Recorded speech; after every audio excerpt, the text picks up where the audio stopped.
വിനയ്, ഉർവശി പറഞ്ഞതിൻ്റെ തുടർച്ചയാണ്. ഇത്രത്തോളം സ്നേഹത്തോടെ ആളുകളോട് ഇടപഴകിയിരുന്നാൽ ആ സ്നേഹത്തിൻ്റെ പ്രതിഫലനമാണ് ഈ കാണുന്ന കരച്ചിൽ പോലും.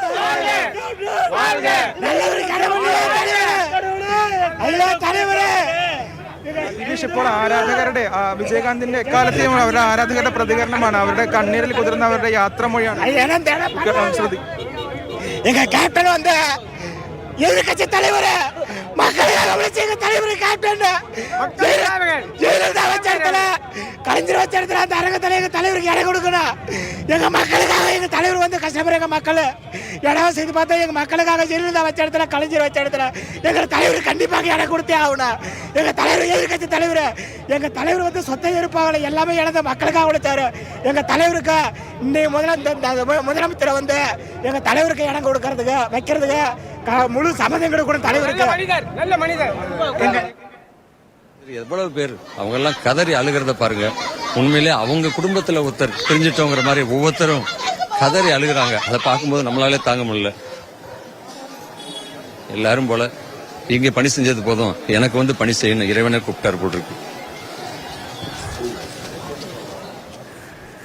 തമിഴിലെ സിനിമാ താരത്തിൻ്റെ കൂടി പ്രതികരണമാണ് കണ്ടത്. നേരത്തെ ആളുകൾ വളരെ സങ്കടത്തോടെ തലൈവർ പോകുന്നതിലെ വിഷമം പങ്കുവയ്ക്കുകയാണ്.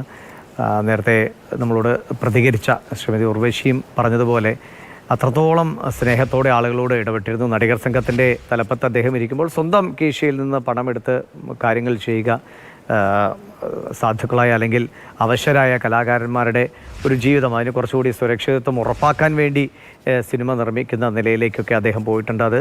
അത് തന്നെയാകാം അദ്ദേഹത്തിന് അങ്ങനെ ഒരു സ്വഭാവ വൈശിഷ്ട്യം ഉള്ളതുകൊണ്ടാകാം അദ്ദേഹം രാഷ്ട്രീയത്തിലേക്ക് കൂടി ഇറങ്ങിയത്. അവിടെയും അദ്ദേഹത്തിന് മികച്ച വിജയം നേടിയെടുക്കാൻ കഴിഞ്ഞു.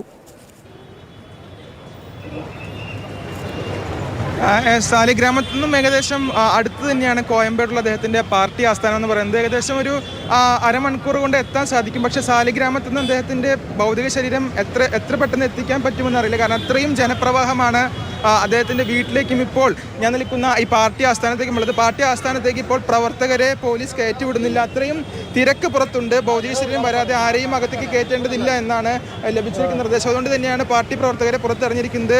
പാർട്ടി പ്രവർത്തകരുടെ നേരത്തെ അവരുടെ പ്രതികരണങ്ങളാണ് നേരത്തെ എടുത്തത്. ക്യാപ്റ്റൻ വിളികളുമായി പ്രവർത്തകർ പുറത്ത് തടിച്ചുകൂടിയിരിക്കുകയാണ്. അവർക്ക് അവരുടെ പ്രിയ നേതാവിനെ ഒരു നോക്ക് കാണാൻ, അവസാനമായി ഒരു നോക്ക് കാണാൻ വേണ്ടി അവർ കാത്തു നിൽക്കുകയാണ്. എന്തായാലും വലിയ രീതിയിൽ തന്നെ ആരാധക പ്രവാഹം ഇപ്പോൾ ഈ കോയമ്പേടുള്ള പാർട്ടി ആസ്ഥാനത്തേക്ക് ഉണ്ട്. എന്തായാലും അല്പസമയത്തിനകം തന്നെ ഈ പാർട്ടി ആസ്ഥാനത്തേക്ക് അദ്ദേഹത്തിന് ഭൗതിക ശരീരം എത്തിക്കാൻ സാധിക്കുമെന്ന് തന്നെയാണ് അധികൃതർ വ്യക്തമാക്കുന്നത്. പ്രത്യേകിച്ച് എടുത്തു പറയേണ്ടത് 18 വർഷം ഈ പാർട്ടിയെ മുന്നിൽ നിന്ന് നയിച്ചു.